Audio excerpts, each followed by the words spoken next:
Here's the finished roof.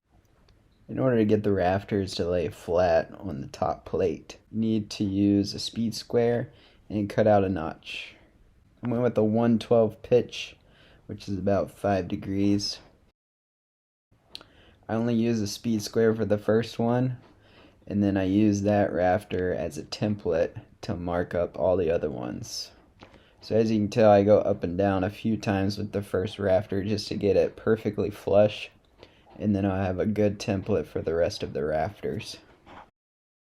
I went with a 112 pitch just to give us the most amount of room inside the shed, and we don't get a whole lot of rain here in California, so I'm not too worried about the shallow angle.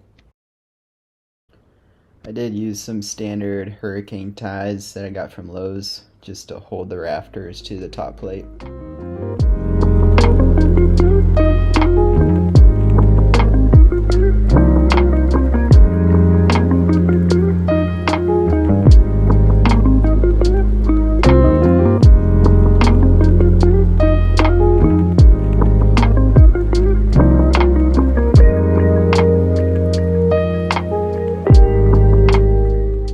After I mounted the fascia, I started buttoning down the corrugated metal on top using screws.